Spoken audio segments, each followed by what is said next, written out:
All right, let's talk Giants. Last week, I previewed the Bears game, week 2, and I said that this is a game that we definitely can win.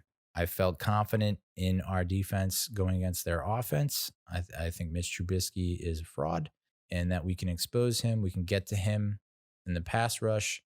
I don't know that they had any real running game to speak of heading into the game.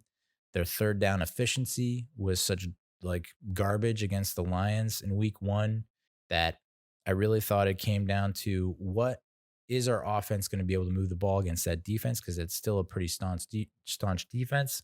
And I felt like Saquon Barkley was going to have a bounce back game. And I thought the D was going to have a big day. And I was not right. I was so incorrect about Barkley. Not so much about the defense. I think the defense still had itself a day, that's for sure, but the defense isn't the weakest unit that we have. I'll say that. So total yards was about even. Passing yards, we had more passing yards. And, I think that's a testament to it's twofold. One, you can't say that we haven't improved in the secondary. The Logan Ryan signing was huge. He's been tremendous. I think quarterbacks have something like a 60-something odd QB rating when targeting him. James Bradberry, holy shit. We're going to get into some of his stats, but what a pickup. And, there were criticisms about, he allows this and he allows that, but when push comes to shove, he's not going to hurt your ball club. He's only going to help. Julian Love is still feeling his way through some things, and I think he still has the potential to be a breakout player. We haven't even really seen the best of Darnay Holmes yet. I mean, he had that nice hit on Roethlisberger last week, but other than that, it's been kind of dicey with him. Jabril Peppers has been doing okay. So, you give some more time to Isaac Yiadom. Corey Ballentine is obviously not the answer at the second cornerback position, but at least he doesn't miss tackles. I'll say that. He gives up a lot of receptions that can be pretty bad, but at least he's tackles. I'll say that. The defense, and we'll get into some statistics in a little bit. The defense, I feel good about, Now, do they still have at least one drive or two drives per game that you're like, fuck, man, that's not what we needed right there? Yeah, of course. They're not perfect. They're not at the level of the Steelers and the Bears just yet, but they are on the cusp. They are proving to be a much improved unit. And if Jason Garrett can get his act together and figure out how to utilize Evan Engram and the squad that we have now, the offensive line is starting to gel and get some chemistry. So we're on I feel like we're right on the edge of something special. You wouldn't have known that by looking at the first half. The first half was just god awful. And I was late to the game. Like I said, we went to lunch with my father-in-law and his girlfriend. And so I didn't get back until probably 2:30ish. So I was playing a lot of catch up. But I just remember being like, that first half. I was like, this is the complete opposite of what I was expecting. I was not expecting this to come out this flat and this awful, and people had talked and talked and talked about this is the first time that Daniel Jones will have Barkley, Engram, Shepard, Tate, Slayton all in the same field, all at the same time. And we didn't do anything with that, with that setup, with that lineup. We didn't do anything, which it's almost like as a quarterback, when you have that many weapons, it's actually too overwhelming for you, where you're like, I have to get every single one of them the ball. And so there's this pressure on you to make sure you're distributing and facilitating to all the weapons you have versus, okay, I have this guy and I have this guy, and I'm just going to try and figure out which one gives me the best opportunity in this play, as opposed to I now have 5 guys, all of which could be open on any play.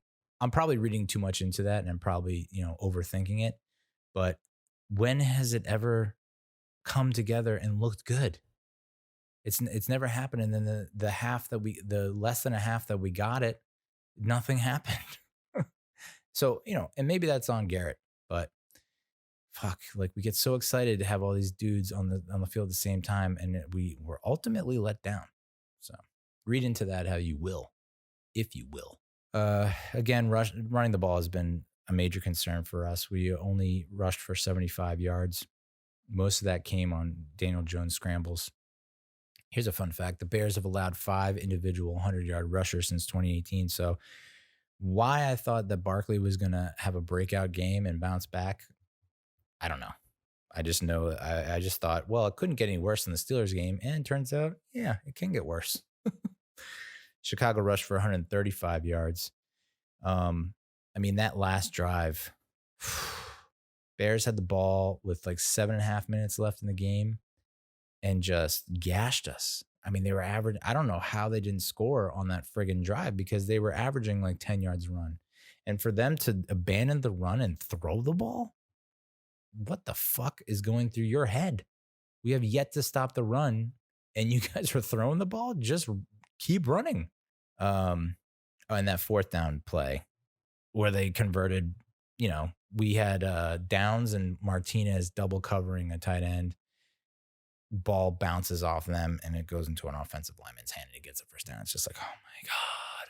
Jones had another fumble, So I think we're still in this weird spot where people, the headline is Daniel Jones turnover machine, tossed interception and lost a fumble. And he's got X amount of turnovers in the first 2 games. And it's like, some people are saying tank for Trevor Lawrence. What are you talking about, dude? What? No. Negatory. No. I mean, Jones, if you watch this dude play, his ability to evade the rush, pick up first downs with his legs, to make plays. I mean, the one shovel pass, he had Dion Lewis.